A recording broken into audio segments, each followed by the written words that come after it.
Oh, Mr. Thespio. And Miss Aramau. What brings you to my office? Hey, Doc. Well, me and Ari were just coming back from our bi-weekly bowling and pancake meetup, and while we were catching up, we happened to stumble upon a specific topic we might like second opinions on. And who better to ask for additional thoughts than you? Plus, it has been a while since each of us last had a chat. Very well. Please come in. So, tell me what's on your mind. Well, to be honest, we're actually kind of surprised this isn't really talked about as much. But it's more along the lines of the downsides of empathy and compassion. Oh? First off, of course, there are many benefits to being compassionate and empathetic, both to oneself and to society. Caring for one another is how we've survived as a species, and it sometimes feels as though genuine kindness is hard to find nowadays. Or if you do find it, it's quickly squashed by negativity. But every virtue can be taken to the extreme or warped into something unrecognizable and made into a burden. Trust turns into gullibility, self-confidence to hubris, loyalty into obsession, kindness into weakness. And Thespio and I were talking a while ago, Doc, and we noticed something about ourselves. We are both very sensitive and empathetic towards those around us. We absorb the emotions of others very easily. We internalize them to the point where their emotions become our emotions as well. Let's say Thespio is upset that he's starting to get sick and he has an audition coming up. I get upset with him. Or I'm having a bad day and crying about so many little things piling up and going wrong. If I tell him, he'll pick up on it and start feeling sad as well. I imagine that can be quite exhausting at times, though I'm sure it goes a long way in helping you relate to each other. It has, definitely. He's my big brother now. Absolutely. I've always been a very firm believer that being able to feel and relate to how others are feeling can be a great tool to help others in times of grief and strife. I mean, it's definitely worked for me, and I'm sure it continues to work for you, Doc. I've always seemed to have this hidden power of feeling for others ever since I was a kid. I remember being told stories of when I was in kindergarten. If I saw someone not having a good time during recess or was crying because they got a scraped knee or a paper cut or something, I would drop whatever I was doing and help cheer them up. Even now that I'm fully grown, I truly hate to see others sad, especially those I love, even if I myself have never been in the exact same situation as them. And because I've been to dark places myself, like we've discussed before, Doc, I hate to see anyone in a situation like I used to be in, or feel how I felt. I may not always handle it gracefully, but I always try to help others, even if it's something I can't quite handle at the time. But therein lies the problem. Yeah, as good as it feels to connect with how others are feeling sometimes, which, don't get me wrong, can be a tremendous blessing, it can also be a curse. There have been times where multiple friends of mine are feeling depressed or devastated for each of their own reasons, even at the exact same time on rare occasions. And of course, both me and Ari want to be there for them, but I will fully admit that it can be too much to handle sometimes, either because we're not sure how we can help, or if we can even help at all. It's kind of like being a hybrid changeling, if you will. Sure, we can feel others' emotions, well, not necessarily feed on them, mind you, but too much of it can feel like metaphorical heartburn, if that makes any sense. Or perhaps like a huge weight is on our shoulders? Like we can feel all of it, so it becomes our problems too? Yes, exactly. And because me and Ari sometimes tend to think more emotionally than logically, we feel that can be a detriment to everyone. And even traits like that can easily be taken advantage of, especially in the public eye. For example, take any well-known celebrity who does a lot of philanthropy and charity work, like, say, Countess Coloratura. Yes, she is one of the biggest, if not the biggest pony pop star in Equestria, but her main priority has always been her fans, because without them, she wouldn't be anywhere near to what she is today. But at the same time, her compassion for her fans allowed her manager Sven Gallup to take advantage of her, even if it was without her knowledge, to where she almost turned into some pony she didn't want to be. Other ponies may see what she's turned into and don't hesitate to label her as a snooty, snobby, and selfish egotist like Trixie, which in turn would ruin one's public image, when behind the scenes, her compassion was manipulated by Sven Gallup to where she almost became a total pushover. Thankfully, she didn't lose all of herself while under his hoof, but still. That all being said, however, I also believe it is important to take care of your own well-being just as much as others, regardless of your own personal or public status.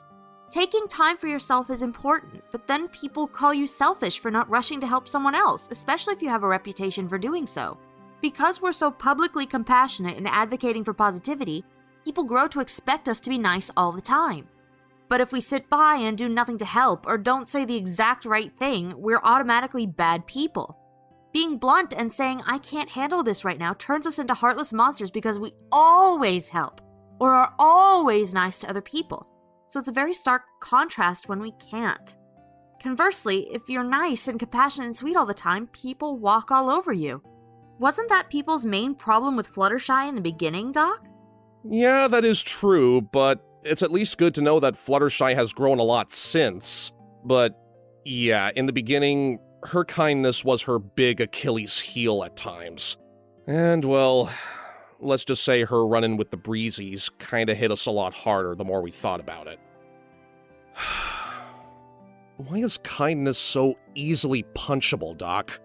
Why is it that people feel like they're owed kindness when others just do it naturally? Or they feel like they're owed help because someone just happened to be able to help or just wanted to help once. And then when we can't help anymore, we become selfish, heartless monsters. I mean, it's not like it's anyone's job to be kind and helpful. For Celestia's sake, I'm a performer, not a certified grief counselor or daycare worker. That is quite a lot to take in. It would seem that both of you believe that relating to others by sensing and even empathizing with their emotions has been helpful, even leading to lasting friendships, though also feeling that such methods can be exhausting at times, particularly when others feel that they are owed a listening ear. Like you mentioned, Ari, it is easy to draw parallels with some pony like Fluttershy. How her deep well of kindness and understanding has led to so many good deeds, and yet that same patient, gentle nature has given her more than a few frustrating circumstances. Thankfully, we've seen her growth over the years where she's often managed to turn her greatest weakness into a strength, even when she's managed to put her hoof down a bit too far at times. She had her friends to help her recognize what she was losing in the process. But if you look at some of her more recent conflicts, I cannot help but admire how she's managed to be so much more mature in how she approaches a delicate circumstance. And to be honest, I'm glad that some pony like Zephyr Breeze was dealing with the Fluttershy we know now rather than the Fluttershy of long past. It was very plain to see that Zephyr believed the world owed him a living, even to the point of stressing out his family to no end. I was rather surprised to see Fluttershy as angry as she was, but even in the midst of her difficulties, she did not abandon Zephyr outright. It is important to understand that she had set forth a number of guidelines for her younger sibling, even stating that she would not tolerate sharing her home unless he was willing to follow them. But even after insisting that Zephyr should leave due to his consistent slacking off, she was still willing to help him, though only after he genuinely understood his weakness and showed a desire to improve, just as Fluttershy did with her own weakness earlier on. What I enjoy most about this story is the fact that Zephyr needed to reach a point where he was better able to take care of himself. Fluttershy was more than willing to go out of her way towards giving him a leg up, but only after both she and him understood this was meant to be a temporary help. I love that episode because I'm used to being the responsible sibling. And I love helping others, temporarily or otherwise. It fills me with a kind of light joy that nothing else does. I do it because I enjoy doing good for others. I'm reminded of a quote from The Fairly Odd Parents. You shouldn't do good deeds because they will get you noticed. You should do them because they are the right thing to do. And I believe that more often than not, that's what the three of us, and even most ponies, try to do when we are helping others. But there's a stark difference between voluntary helping because you genuinely feel moved to do so, and being demanded to help.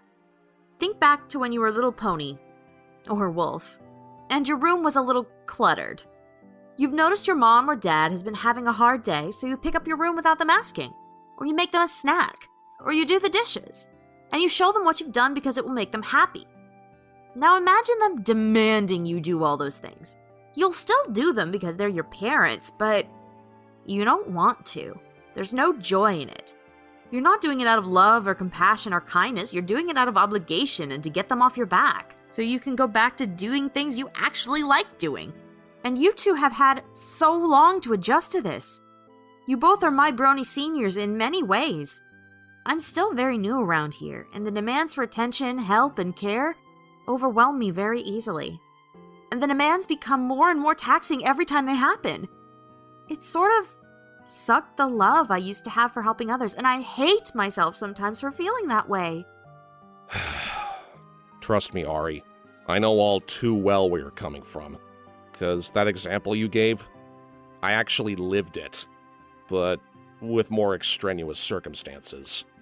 Back before my mother, Evergreen Pirouette, passed away from cancer, it was up to me to help take care of things around the house while she was going through her treatment, be it either at home or at the doctor's office undergoing chemotherapy. My family back then was very small, since about 6 years prior to her death, she and my father had divorced. So it was just me, her, and my younger sister. The only other immediate family member I had was my uncle, but he lived far away and couldn't visit much. Anyway, because my mom couldn't work while being treated, it was up to me to continue getting a steady income and tend to whatever needs she or my sister had, since my father absolutely refused to help financially.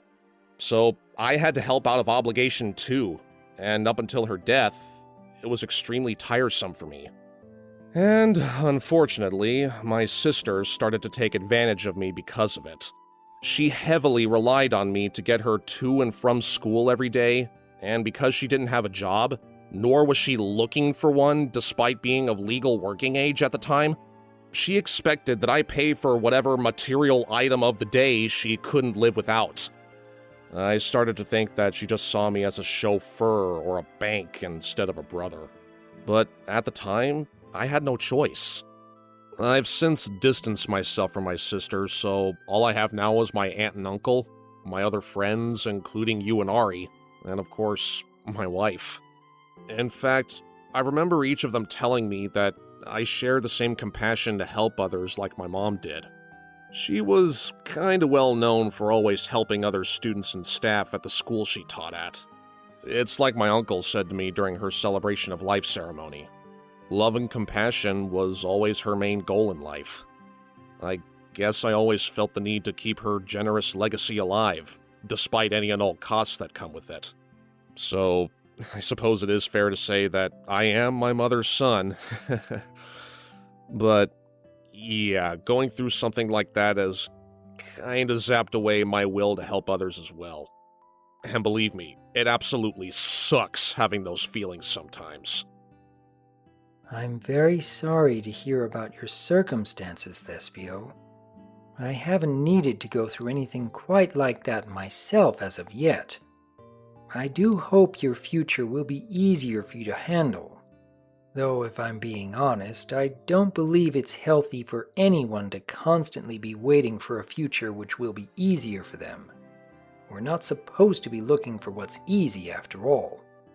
Though I suppose I can relate to that feeling of not knowing what to do in order to help someone, or being overwhelmed with requests to the point of exhaustion. I don't know if there's a clear answer on which path to choose in such an event. It may be different depending on whom you're dealing with or what they're asking for. It may be different depending on your personality or motivations in life. Or it may be different because you may not be the best person to help the situation, and must be willing to step aside for someone who can. I don't know.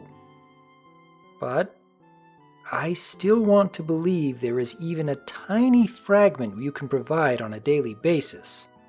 Remember that happiness has little to do with your circumstances in life, and everything to do with the focus in your life.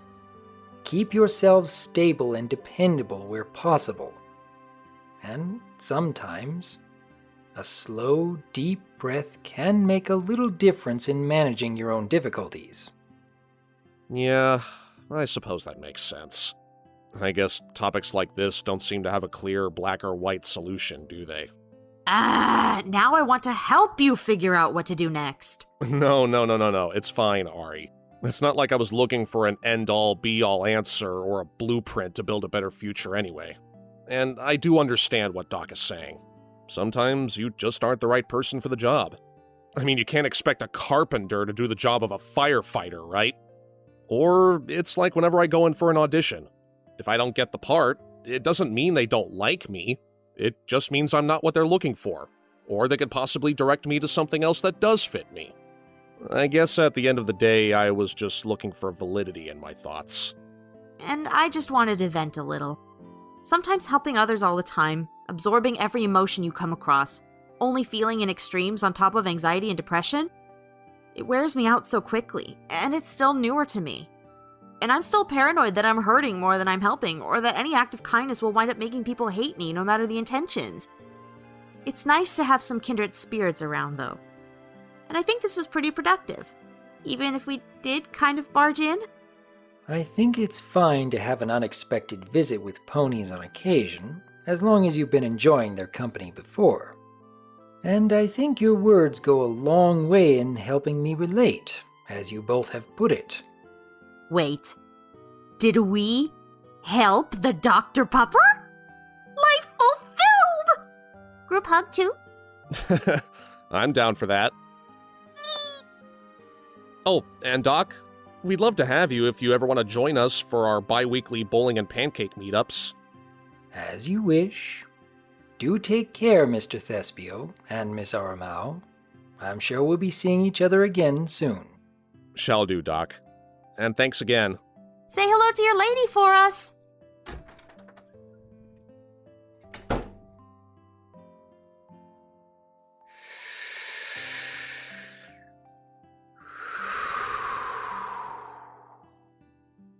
It's good to be helping.